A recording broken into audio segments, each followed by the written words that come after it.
Syria के राष्ट्रपति बशर अल असद की सत्ता को उखाड़ फेंकने के लिए हयात तहरीर अल शाम यानी एचटीएस ने सीरिया में विद्रोह का बिगुल फूंक दिया है और सीरिया के अलेप्पो, हमा और इदलिब शहर करीब करीब एचटीएस के कंट्रोल में आ गए हैं और एचटीएस के साथ सीरिया के तमाम छोटे बड़े विद्रोही गुट भी इस लड़ाई में कूद पड़े हैं और इस जंग में तकफीरी विद्रोही गुट सबसे अहम है।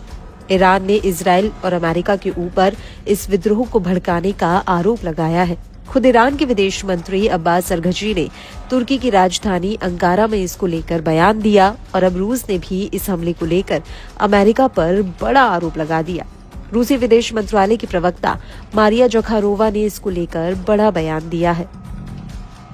Невозможно просто не заметить. Эта атака была совершена в тот же самый день, когда вступила в силу договоренность о прекращении боевых действий между Израилем и ливанской Хизбаллой. Мы решительно осуждаем данное нападение, в авангарде которого идут террористы, которые признаны таковыми Советом Безопасности Организации Объединенных Наций. Обращаем внимание на то, что среди них много боевиков иностранцев, в том числе выходцев с постсоветского пространства. ये ध्यान में लाना असंभव है कि ये हमला उसी दिन किया गया जिस दिन इजराइल और लेबनानी हिजबुल्लाह के बीच युद्ध विराम समझौता लागू हुआ था। हम इस हमले की कड़ी निंदा करते हैं जिसके अगुआ वे आतंकवादी हैं जिन्हें संयुक्त राष्ट्र सुरक्षा परिषद द्वारा इस रूप में मान्यता दी गई है। हम इस तथ्य की ओर ध्यान आकर्षित करते हैं कि उनमें कई विदेशी लड़ाके शामिल हैं जिनमें पूर्व सोवियत संघ के लड़ाके भी शामिल हैं। लेकिन अब ऐसा लग रहा है कि सीरिया यूक्रेन की तरह ही रूस और अमेरिका के बीच जंग का अखाड़ा बन रहा है। वो इसलिए क्योंकि सीरिया के राष्ट्रपति ने अपनी सत्ता बचाने के लिए अब रूस की चौखट पर गुहार लगाई है।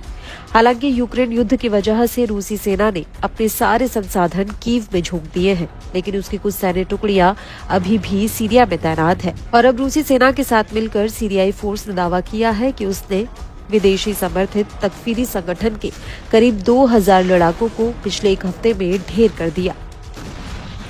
ईरानी न्यूज एजेंसी प्रेस टीवी के मुताबिक सीरिया की सेना ने रूस की एयरफोर्स के साथ मिलकर उत्तरी सीरिया में इस ऑपरेशन को अंजाम दिया है। इसको लेकर रशियन कोऑर्डिनेशन सेंटर का कहना है कि उत्तरी सीरिया में 120 से ज्यादा चरमपंथियों को एक हवाई हमले में ढेर कर दिया गया।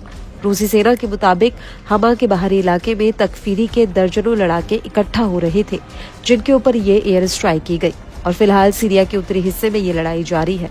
प्रेस टीवी के मुताबिक रूस ने सीरिया में अभी तक 2000 से ज्यादा आतंकियों को ढेर कर दिया है। प्रेस टीवी के मुताबिक इस मुठभेड़ में विद्रोहियों के कई वाहन भी नष्ट हो गए हैं और इन हमलों से पहले सीरिया की सेना ने दावा किया था कि उसने उत्तरी हमा में विद्रोहियों के खिलाफ सिलसिलेवार हमले किए थे, जिसमें हमा शहर के चारों ओर सुरक्षा घेरों को करीब 20 किलोमीटर तक बढ़ा दिया गया था। सीरियाई सेना के मुताबिक इस हमले में एचटीएस के 300 लड़ाके ढेर हो गए, जिनमें कई विदेशी लड़ाके भी थे। इसके अलावा उत्तरी हमा में विद्रोहियों के 25 ड्रोन्स को उड़ा दिया गया, साथ ही उनकी सप्लाई चेन को भी काट दिया गया। वहीं दक्षिणी इदलिब में सीरियाई सेना ने अपनी बमबारी को और ज्यादा तेज कर दिया है, जिसमें अभी तक तकफीरी के कई बड़े कमांडर ढेर हो चुके हैं। लेकिन इन सब के बीच चौंका देने वाली बात यह है कि सीरिया की आर्मी के सूत्रों ने दावा किया है कि हमा पर एचटीएस के कब्जे को लेकर जो खबर उड़ाई जा रही है वो गलत है। हमा शहर पूरी तरह सुरक्षित है और शहर को सीरियाई सेना ने चारों तरफ से घेर रखा है। वहीं दूसरी तरफ न्यूज एजेंसी रॉयटर्स का कहना है कि एचटीएस के लड़ाकों ने सीरिया के तेल रिफात शहर पर भी कब्जा कर लिया है और इस जीत के बाद वहां के लोग अपने घरों में वापसी करने लगे हैं।